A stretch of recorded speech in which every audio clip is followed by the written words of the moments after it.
Welcome back to KMOT First News at 10. I'm John Jacklin. By this time, 2 weeks from now, we will have crowned our football state champions. And tonight, the teams that remain alive for that crown gets reduced from 8 teams to 4 per division. Let's see if Minot North makes the Final Four, hosting Red River. Sentinels open the game with a 3-and-out on offense, and now Red River is driving, and quarterback Matthew Dosh is scrambling, cuts back inside, and carries defenders into the end zone. Rough Riders draw first blood. It's 6-0.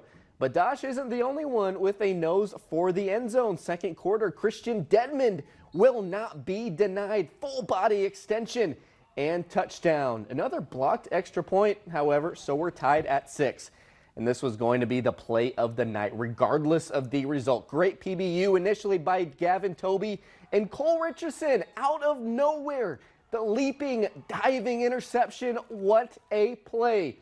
Fast forward to the first play of the fourth quarter. It's still 6-6, and it's CD with the TD. Parts 1 and 2, new Halloween movies out now. Christian Dedmond gives North a 13-6 lead, and after Rough Rider turnover on downs, it's a jet sweep to Josiah Jackinet. He's looking downfield. He connects with Cameron Jez. Coach Holman with the trick and a treat. Survive and advance for the Minot North Sentinels. 20-6 the score. They're on to the state semifinals. Here's Coach Holman and Christian Dedmond postgame.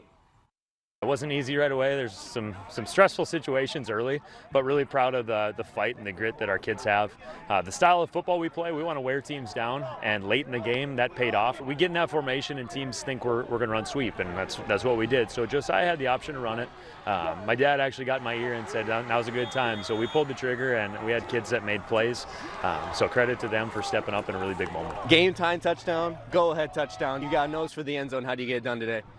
Just physicality, relying on my offensive line today was really the biggest key today. I was feeling really good. It helps put us motivated to the next level, but we still got to bring it up a notch. We're not there yet. So here is the AA bracket.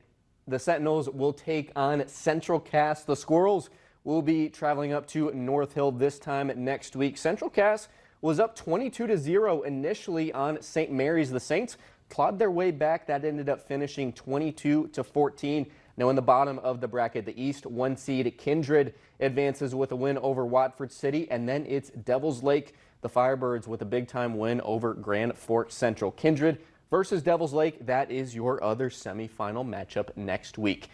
District 6 volleyball action continued tonight at the Odd. Panthers taking on the Aggies in the 2-3 matchup. We pick up in the third, tied a set apiece.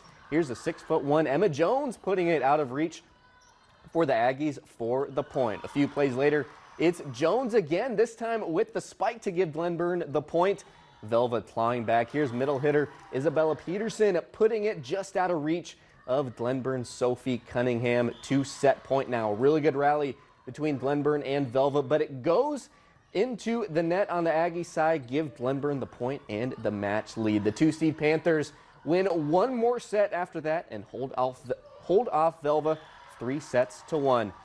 The matchup between the district's top-seeded Our Redeemers and number 5 Berthold went the full 5 sets. The Knights prevail, winning 15-13. And also in District 5, Kenmare advances to the title game, defeating Divide County. That was in District 5. Moving back to District 6 in elimination matches, Surrey sweeps Drake Animus 3-0, and Newburgh West Hope holds off TGU in 4 sets. Some scores from Minot State on the soccer pitch. The Beavers shut out Minnesota Crookston 2-0. In volleyball, the Beavers are swept at the hands of number 24 Minnesota State Mankato, and Minot State men and women on the ice tonight. Men hosting UMary at the Mesa. Beavers net 5 goals to hold off number 12 Marauders 5-1. And Minot State women on the road. They skate to a tie against number 1 Midland. Jillian Ackerman had 38 saves on 40 shots. Well, thank you for joining us for sports. What a great night on Halloween in the Magic City. We'll be right back.